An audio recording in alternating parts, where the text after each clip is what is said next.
안녕하세요. 이제 소통의 삶 네 번째 강의를 시작하겠습니다. 한 주간 또 명절 연휴 잘 지내셨어요?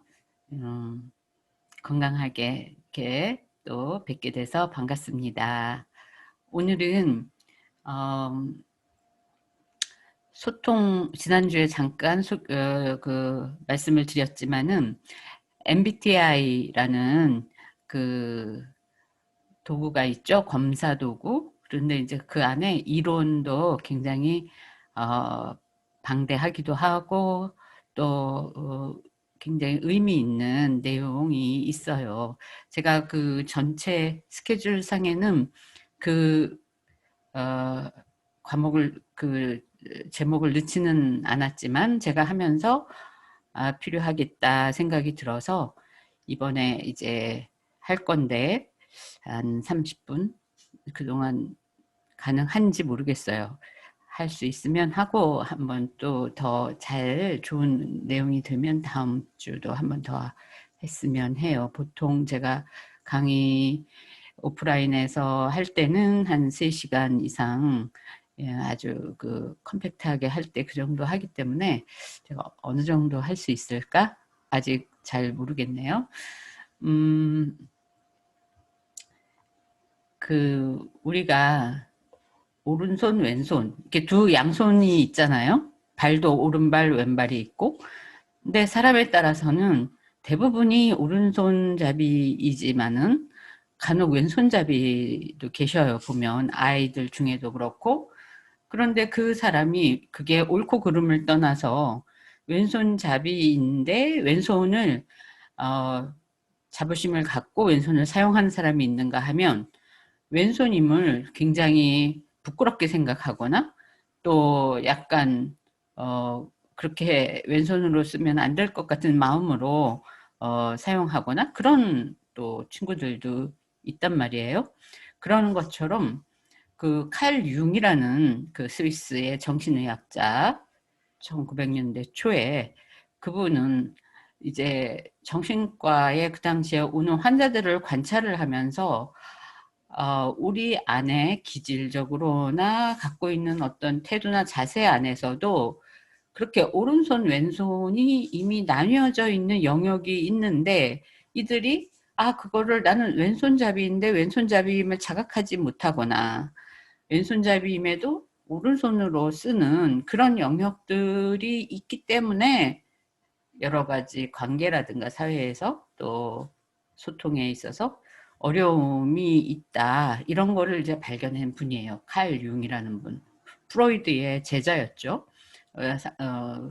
그런데 이제 그 이론이 미국으로 오면서 미국에서 마이어라는 분과 브루익이라는 그 모녀 심리학자가 있었어요. 그분들도 그거를 보더니 이거 굉장히 개혁적이고 획기적인 이론이고 우리에게 굉장히 의미한 내용입니다 해서 그거를 또 이렇게 심리학적으로 범용화해서 검사로 만들어서 오늘날의 MBTI라는 검사가 탄생했어요. 그래서 마이어, 브릭해서 MB, 인디케이터, 뭐 트레이트 인디케이터 이래갖고 MBTI 뭐 이래갖고 지금은 뭐 연구소 가 생겨서 판권을 갖고 뭐 얄팍한 검사제예요. 백문항도 안 되는 그걸 이제 미국에서 우리나라에 오는 판권을 갖고 이제 지금 한 30년 됐나요? 그래서 거기에서 어떻게 했을까요? 건물을 세웠다. 건물을 세울 정도로 우리나라에서 그것이 인기리에 이제 가장 여러 나라 중에 인기리에 활용하는 나라가 되었어요.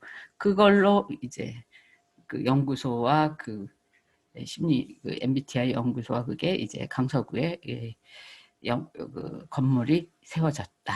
그것만 보더라도 우리나라에서 얼마나 그것이 잘 정착이 되었나 이제 그런 걸 알 수 있습니다. 그래서 뭐 뭐 모르는 사람, 모르는 대학생 학교 다니고 모르는 사람이 없을 정도가 되었죠.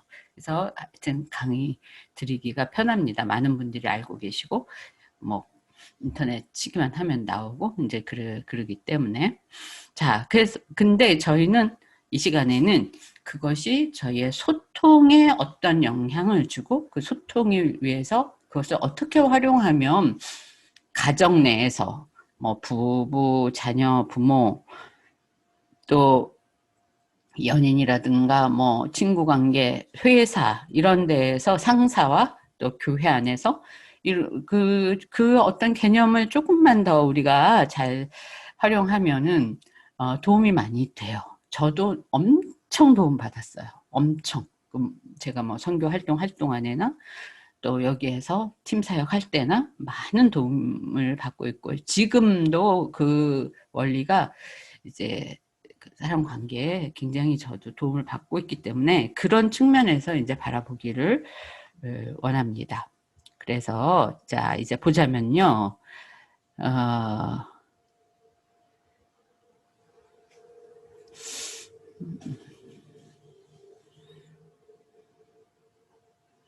자, 아이고 이게 좀 더 앞으로 가서 제가 이게 제가 다른 곳에서 또 했던 강의 아니긴 하지만은 이제 또 저희 지금 현재 우리 소통의 삶에 필요한 것들을 좀 더 넣거나 빼고 해서 저에게 맞춤형으로 했습니다. 그래서 소통을 중심으로 MBTI와 소통을 중심으로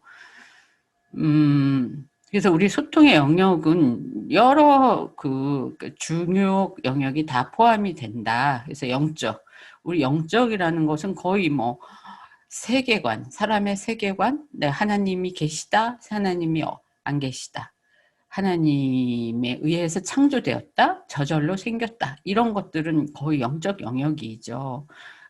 인간의 삶에 어떤 의미가 있다. 이런 것들은 그 사람이 갖고 있는 그것 자체가 우리가 소통에 어떤 뭔가를 가져오는 거예요. 그래서 그 부분을 우리가 봐야 할 때가 있어요. 그것을 바꿔야 하는 것까지는 없지만 그것을 우리가 알고 또 받아들일 건 받아들이고 이해해야 할 건 이해하고 그 다음에 인지적인 것은 우리가 지난번 배웠죠. 인지적인 것과 관계적인 것, 정서적인 것은 지난 세 강의에서 굉장히 강조를 많이 했기 때문에 넘어가고요. 그 다음에 행동적인 것, 오늘 많이 나올 것 같아요. 그 다음에 신체적인 것, 신체적으로 뭐 아프거나 뭐 우리 상태 위축되거나 뭐 이런 여러 가지 것들, 우리의 신체 구조, 신체 상황, 상태 이런 것들이 우리의 대화, 의사소통에 그리고 우리 인간의 여러 가지 조건에 중요한 영역을 차지하고 있다 이렇게 볼 수 있습니다. 그래서 이 영역들을 우리가 늘 눈여겨봐야 돼요.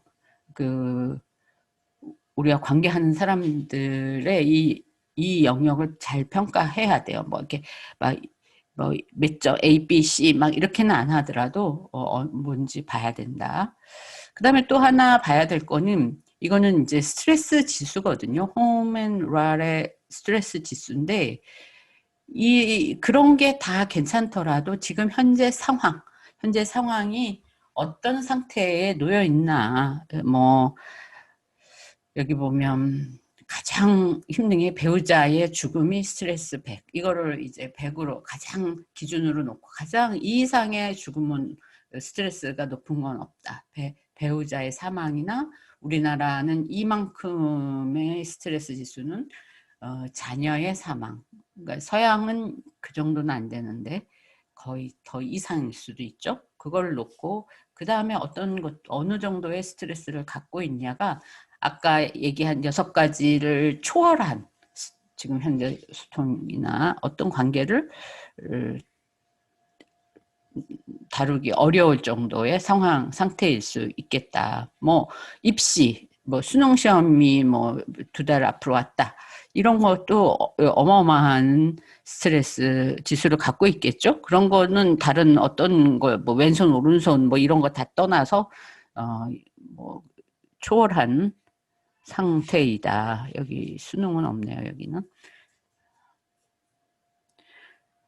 입학 그런 상황들을 우리가 같이 본다. 이건 뭐 상식적이죠. 우리가 늘 그거는 봅니다.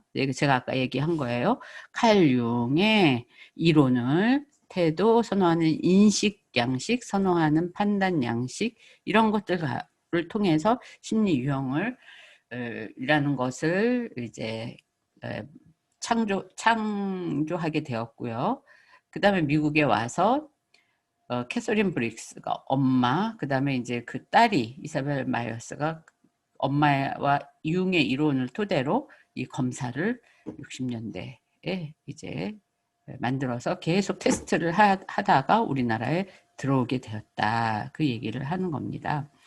그래서 이 이론에는 일단 오른손, 왼손 이런 개념이 이제 굉장히 도움이 되는데요. 이 오른손, 왼손이 내 쌍이 있다고 생각하면 돼요. 우리에게는 오른손, 왼손, 오른발, 왼발 이렇게 두 쌍이 있는데 이것을 설명하기 위해서는 이런 게 내 쌍이 있어서 나에게 영향을 주고 있다. 이렇게 생각을 하면 일단 도움은 됩니다. 일단 뭐 무슨 얘기인지 이제 한번 볼 거예요. 자, 제일 먼저 오른손 왼손의 쌍은 뭐냐 하면은요. 그 유형이죠. 그 어떤 자신의 독특한 유형. 많이 들어보셨을 텐데 외향이냐 내향이냐예요. 나는 외향의 오른손으로 태어났나? 내향의 오른손으로 태어났나? 두 개가 비슷한가? 비슷할 수도 있어요. 그런데 여기에서 이론은 비슷한 거는 굉장히 후천적인 것이고 왜 똑같아졌는지 제가 이따가 설명할게요. 태어날 때는 한 오른손잡이나 왼손잡이 둘 중에 하나로 태어났을 것이다. 그렇게 봐요. 그래서 그 차이점이 뭐냐 하면 외향하고 내향 중에 어떤 사람이 더 적극적이겠어요. 당연히 외향이 더 적극적이죠. 그래서 외향과 내향에서는 제일 먼저 차이가 나는 게 말의 양이에요. 말의 양. 말을 훨씬 더 많은 양으로 많이 하는 유형이 어딜까요? 외향이겠죠. 엑스트로버전, 외향. 말을 적게 하는 게 내향이에요. 얼마나 적게 하냐. 얼마나 적게 하냐. 한 3배, 3배를 더 많이 한다. 외향이. 이렇게 통계적으로는 나와 있습니다. 그래서 외향의 경우는 생각 자체를 거의 투명한 어항 속에 있는 물고기를 보는 것 같아요. 생각이라는 것이. 그래서 내가 생각하는 모든 것을 말로 스스로 중계방송을 하는 그 정도게 하는 것이 외향 성격이에요. 내향은 반대이죠. 시켜도 말을 잘하지 않는 경우. 이런 경우라면 내향이구나 이렇게 생각을. 그래서 어렸을 때부터 이렇게 차이가 납니다. 그렇다 그래서 뭐 지능의 차이가 나거나 뭐 이제 그런 건 아니에요. 이거는 순전히 하나의 그 자기의 선호이에요. 선호. 그 다음에 이제 소모에 의해서 에너지 충전, 비축에 의한 에너지 충전. 그래, 자기가 이제 스트레스를 받거나 이러면 외향은 더 많은 사람을 만나거나 더 많은 얘기를 함으로써 자기가 평정을 찾아요. 에너지, 안정감을 찾게 돼요. 혼자 있으라 그러면 더 안절부절하고 힘들어하죠. 그렇지만 내향들은 바로 어떡하죠? 자기 에너지를 찾기 위해서 자기만의 공간에 자기만의 시간을 갖는 경우. 그렇게 해서 이제 이 내향들은 자기의 안정을 찾아요. 그래서 모든 사람들은 자기를 평정 상태에 놓으려고 하는 그런 어떤 기본적 본능이 있단 말이에요. 그래서 자기가 꼭 해야 되지 않는 상황에서는 자, 아이들이 뭐 중학생이 됐든 초등학생들은 더 이제 그게 때묻지 않은 그대로니까 학교에 가려면 어떨까요? 뭐 발표도 해야 되고 여러 가지 싫은 일도 해야 되고 친구들과의 관계도 있고 청소도 막 해야 되고 집에서는 안 하는 것도 막 하니까 해야 되니까 학교 생활이 어떨까요? 훨씬 더 스트레스도 있고 긴장도 되겠죠. 그러니까 이 아이들이 돌아오는 즉시 어떻게 하고 싶어 해요? 안정감을 찾고 평정을 찾기를 원해요. 긴장된 상태니까. 그러면 외향적인 아이들은 어떻게 자기가 평정을 찾을까요? 그렇죠. 자기가 스트레스 받은 모든 것을 다 입으로 그것을 표현함으로써 평정을 찾는 거예요. 뭐 엄마한테 그것을 얘기를 하든 바깥으로 뛰쳐나가갖고 가방이야 뭐 어디에 던져버리고 뛰쳐나가서 우선 애들하고 뛰어놀면서 뭐 친구들끼리 뭐 다른 친구 뭐 흉을 보던 뭐 어쨌든 간에 자기 자신을 표현함으로써 이제 그 자기를 평정 상태로 놓는 거예요. 그 다음에 어떻게 했죠? 또 내가 해야 할 일을 돌아보게 되는 거예요. 그게 다 이제 평정이 되면 그 다음에 이제 숙제도 하고 내일 뭐 할 것도 찾고 이렇게 되는 거죠. 그런데 내향인 아이들은 어떨까요? 그런 긴장 속에서 학교에서 돌아오면 나를 평정시키기 위해서 에너지를 비축한다 그랬잖아요. 여기 에너지를 비축. 그 방출했던 모든 에너지를 비축해야 내가 할 수 있으니까 엄마고 뭐고 빨리 내 방에 들어가서 문을 걸어 잠그고 뭐 거기에 앉아서 숙제를 하든 뭐 컴퓨터를 하든 뭘 하든 내가 충전을 시키는 거예요. 내 에너지를 스스로. 1시간이 됐든 2시간이 됐든 누구와 다시 얘기하고 이런 사람을 만나지 않고 자기를 비축을 한 다음에 그 다음에 그게 이제 조금 자기 자신이 돌아온 다음에 그 다음에 엄마에게 무슨 일이 있었는지 얘기할 수도 있고 엄마가 물어보면 대답을 할 수도 있죠. 그전에는 어떤 소통도 어려운 거죠. 그래서 그런 뭐 남편이나 뭐 아내나 다 마찬가지예요. 밖에 나가서 일하고 돌아왔을 때 부인들은 아이들하고 있으면서 너무너무 외향적인 와이프들은 남편을 왜 기다리겠어요. 내가 하루에 동안 있었던 일들을 막 쏟아놓기 위해서 남편을 기다려요. 근데 내향적인 남편들은 집에 올 때 어떤 생각을 하고 돌아오겠어요. 내가 회사에서 까이고 뭐 힘들고 이런저런 일이 있었는데 빨리 가서 좀 내 공간 안에서 나를 비축해야 돼. 나를 충전시켜야 돼. 막 이러면서 이제 집에 돌아오는 거예요. 그런 상황에서 부인이 오늘 애들이 이런 일이 있었고 나는 뭐 너무너무 이런 얘기가 들릴까요? 남편에게? 그 순간의 소통이라는 거는 멈추는 거죠. 그러니까 그런 상황 서로를 그렇게 안다면 이제 조금씩 이제 조금만 서로 양보하면 이제 잘 되는데 이야기가 잘 되는 커뮤니케이션이 되는데 그렇지 않을 경우에는 왜 그런지 모르는데 계속 뭐가 어긋나는 것처럼 느껴지는 거예요. 왜 나에게 귀를 기울이지 않지? 저 사람의 사랑이 변했나? 막 이런 식으로 의문이 계속 달리는 경우가 많이 있다. 그런 것들이 그 외향과 내향이 좀 굉장히 차이가 난다는 거죠. 그리고 이제 폭 넓은 거는 외향이고 깊이 자꾸 땅을 파는 듯이 깊이 들어가는 거는 내향적 인생 추구. 그다음에 외부 활동의 적극성, 내부 활동의 집중력.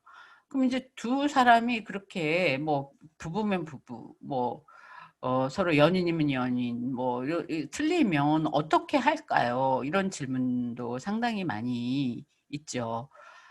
그 월드컵 때도 이제 신혼부부인데 부인이 이제 굉장히 그 외향적이고 적극적이고 뭐든지 이렇게 그러고 싶은 부인이 있어서 두 분 다 이제 의사인데 남편은 내향적인 거예요. 그래서 월드컵 때 우리가 표를 사서 가서 뭐 결승전인가 뭐 이런 걸 꼭 봐야 된다고 주장하는 건 이제 부인이에요. 외향적인 사람들은 많은 사람들 속에서 그걸 경험하고 싶은 욕구가 굉장히 강한 거예요. 근데 이제 내향적인 사람들은 거기 가봐도 잘 보이지도 않고 집에서 텔레비를 보면 얼마나 좋은데 이해가 안 되는 거죠. 그래서 이제 두 분이 너무너무 힘든 시간을 보냈다래요. 이 그림에서도 보면 이 군중 속에 내향이 들어가면 정말 위축되고, 여기 봐요. 이 내향은 자기가 간 이게 뭐 전체 우리 교회로 말하면 뭐 교회에서 전체 그 수련회라든가 체육대회라든가 뭐 학교나 하여튼 이런 큰 집회 같은 게 있잖아요. 모임이. 그럼 내향들은 딱 어느 한 군데 가갖고 자기 앞과 옆에 있는 사람들하고 만나고 먹고 그 활동하고 이제 돌아오면 정말 하루 잘 보냈다. 내가 하여튼 잘 견뎠다. 생존을 하고 왔다. 막 이런 안도감을 느끼는 경우가 많이 있고, 외향들은 내 세상이 하루가 내 세상인 거죠. 막 이 사람 저 사람 뭐 그동안 못 만난 사람 막 만나고 다니면서 너무 하루가 이런 날이 정말 오는구나. 이 정말 이렇게 그런 느낌을 받는 거예요. 그게 이제 뭐 내가 이상한가? 나는 왜 이러지? 내 자존감이 너무 낮은가? 그게 아니라 이제 그런 어떤 성향을 갖고 있다. 에너지라든가 이런 여러 가지 면에서. 그래서 그것에 대한 이해가 있으면 불필요한 자신에 대한 생각이나 또 타인에 대한 오해 이런 것들을 굳이 크게 할 필요가 없죠. 그래서 내가 이러기 때문에 나를 이해해달라. 내가 이렇기 때문에 좀 이제 이따가 보면 좀 어떻게 해야 되겠다. 조금 더 어떻게 해야 되겠다. 이런 어떤 목적 같은 것들도 생긴다는 거죠. 아까 이 본 것에 보면 정리를 하자면 외향은 내향과 말에서 틀리다 그랬죠. 말하기 전에 생각하고 경청하고 또 말이란 쉽게 변하기 때문에 말을 굉장히 크게 믿지 않아요. 그냥 정말 필요한 말만 하는 거죠. 외향들은 말한 다음에 생각하는 거예요. 그러니까 말을 그냥 두두두두 얘기를 하면서 그 말에 이 말이 이런 나의 생각을 다듬어 주는 거죠. 그래서 말하는 것에 크게 어려움을 느끼지 않고 대화도 얼마든지 선도할 수 있다. 그렇기 때문에 그리고 이 말이 처음에 저도 너무 재밌었는데 물건을 찾는데 눈으로 찾는 게 아니라 외향의 특징은 입으로 물건을 찾는다는 거예요.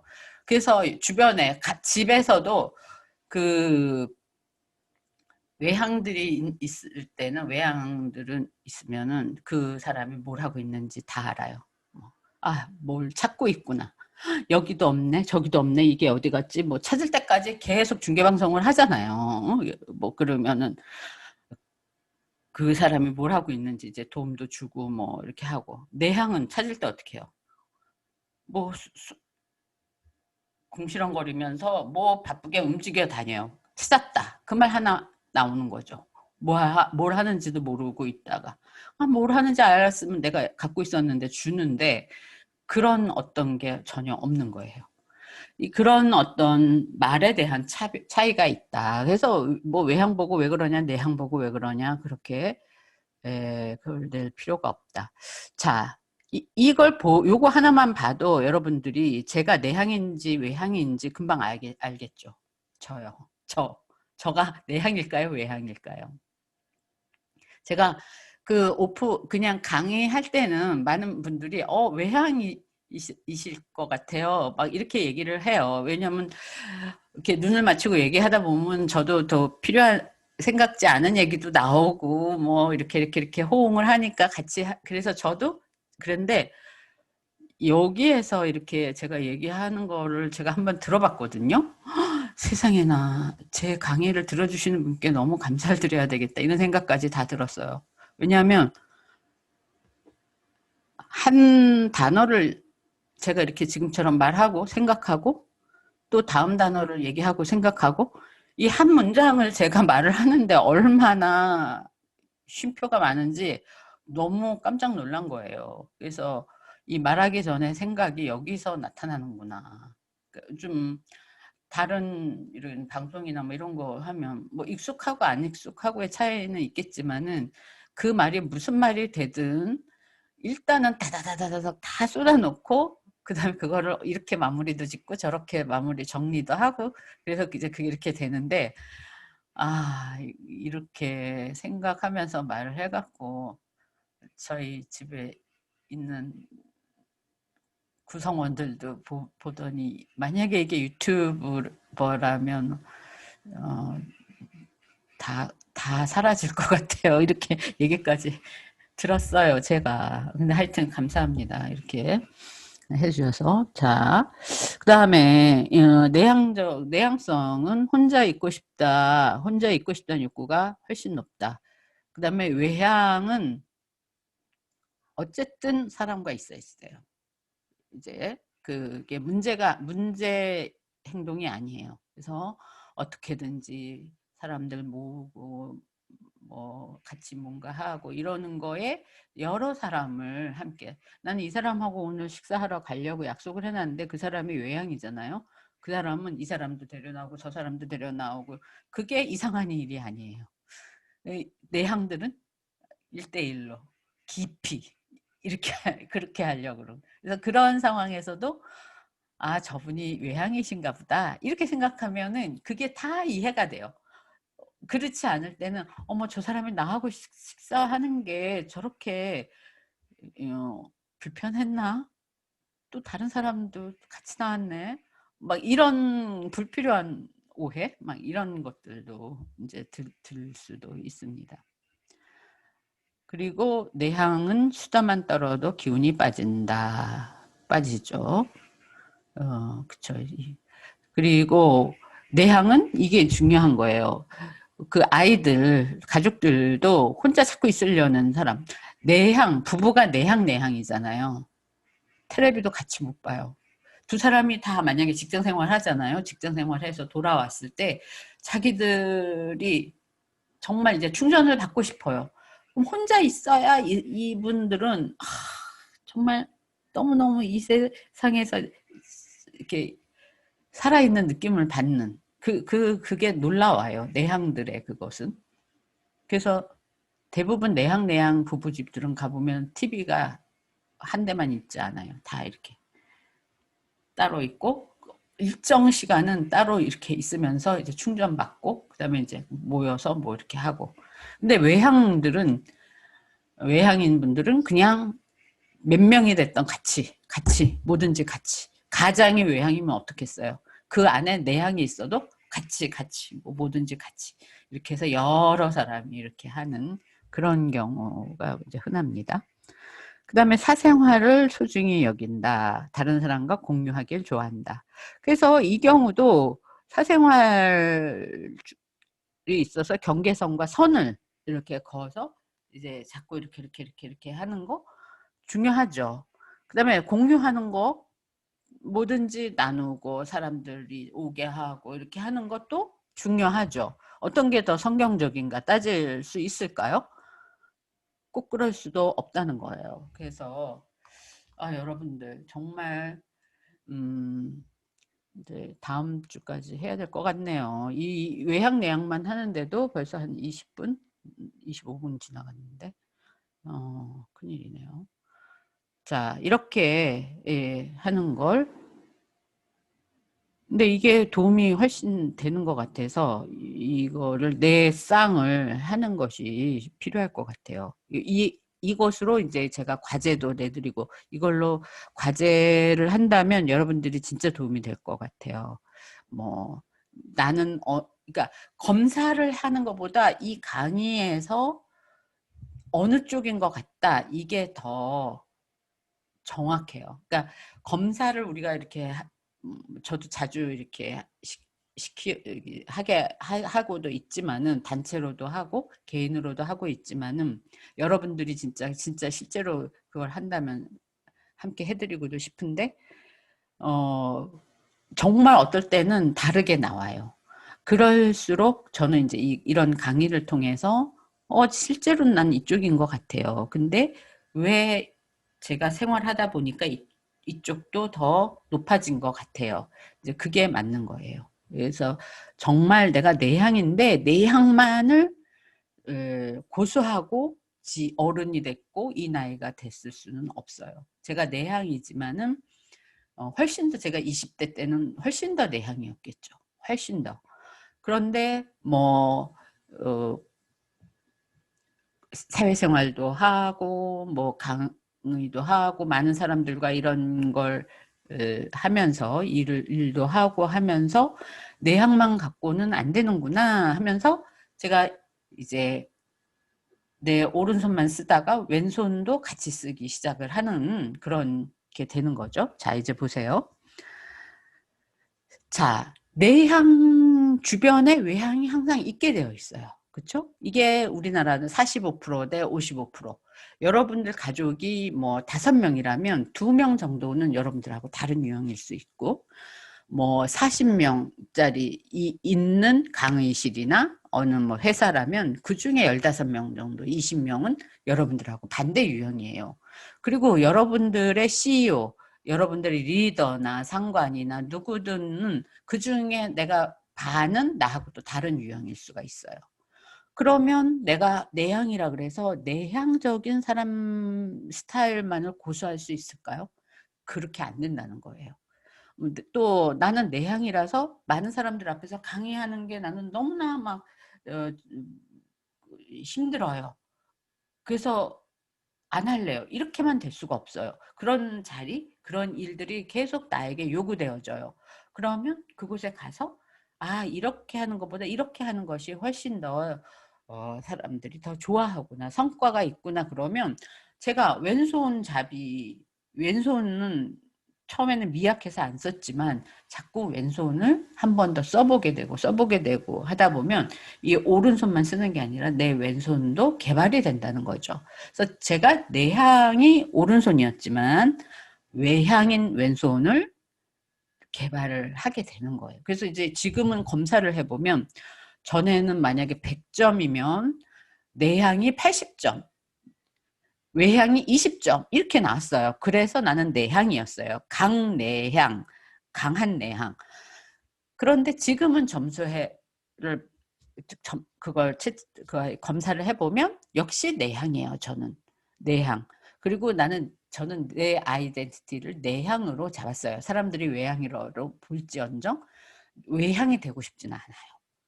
내향이지만 나는 외향적인 요소들을 개발해서 내향이 한 60점, 외향이 40점 이 정도로 약간의 균형? 이렇게 한 내향. 그런 어떤 균형을 약간 맞춘 내향으로 되어져 있다. 이렇게 말한다면 저는 만족이 될 것 같아요.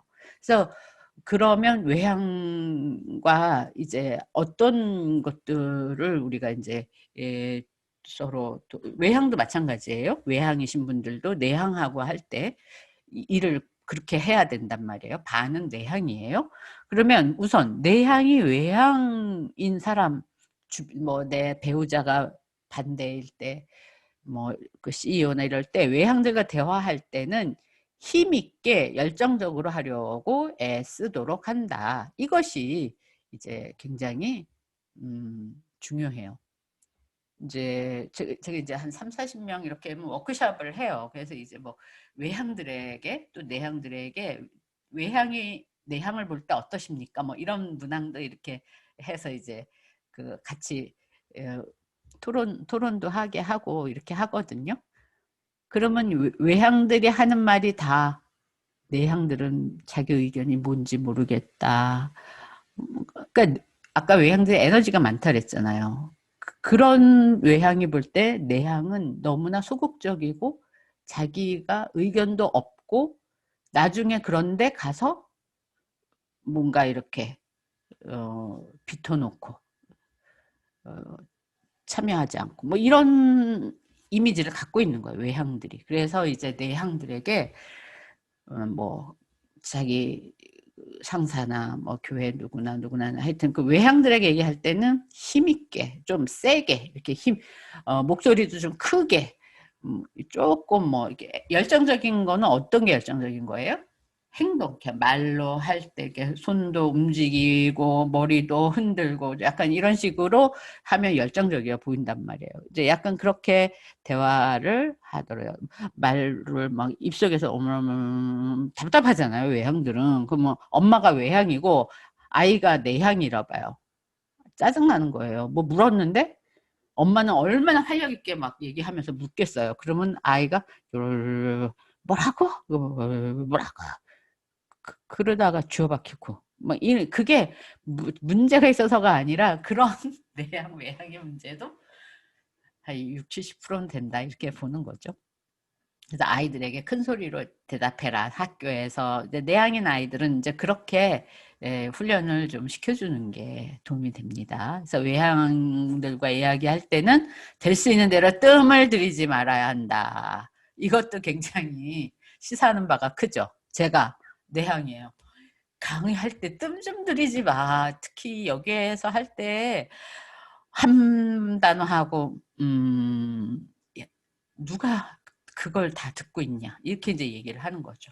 그러니까 그런 거 그래서 가능하면 그런 연습도 그 내향인 아이들 어렸을 때 그런 연습 시켜주면 또 좋죠. 뜸들이지 않고 대답하면 외향들이 거의 다 너무너무 시원해합니다. 외향은 자기 생각을 표현할 수 있도록 해줘요. 외향의 생각을 이야, 이것도 참 너무 재밌어요. 그 남편이 내향이고 부인이 외향이라고 생각해봐요. 그 외향은 아까 뭐라 그랬어요?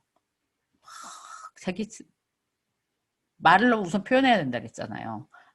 내향인 남편이 뭐라 그랬어요? 생각 좀 하고 말해. 이렇게 말 안 하겠어요? 그냥 결론만 말해. 막 이렇게 말한단 말이에요. 근데 외향은 어떻다 그랬어요? 외향은 말하면서 생각을 하고 말하면서 정리를 하는 사람이에요. 그래서 외향으로 하여금 말하게 해줘야 정리가 된다. 그거는 아이들에게도 마찬가지예요. 외향인 아이들은 이 말 저 말 이 말 저 말 도대체 넌 무슨 소리 하는 거니?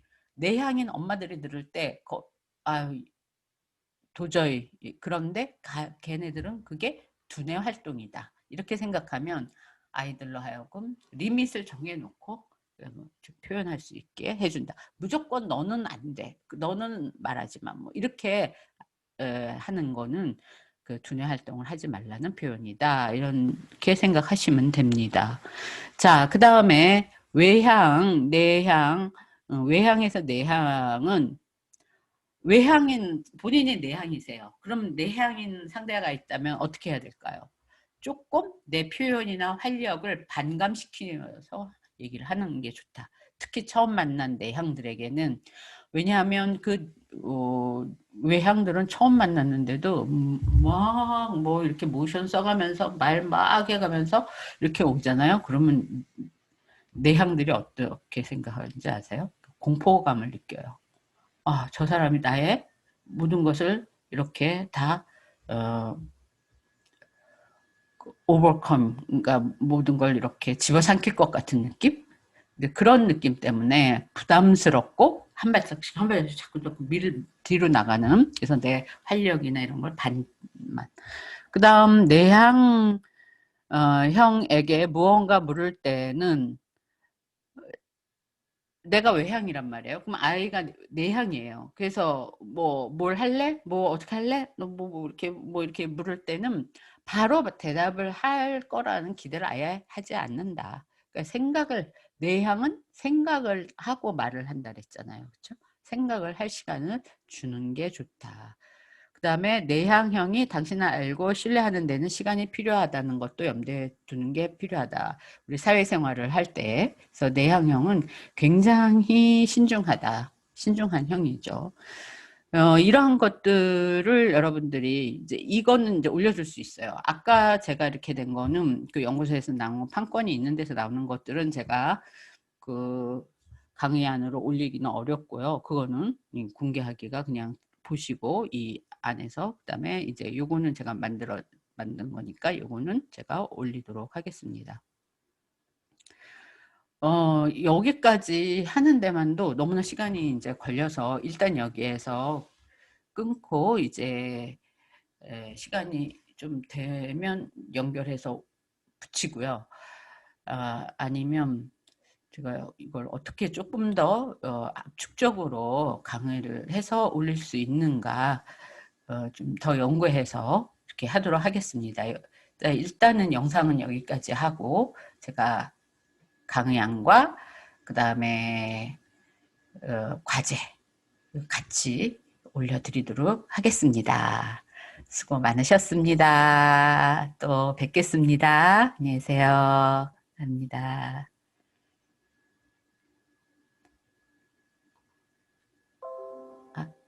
크게 나왔네. 네, 감사합니다.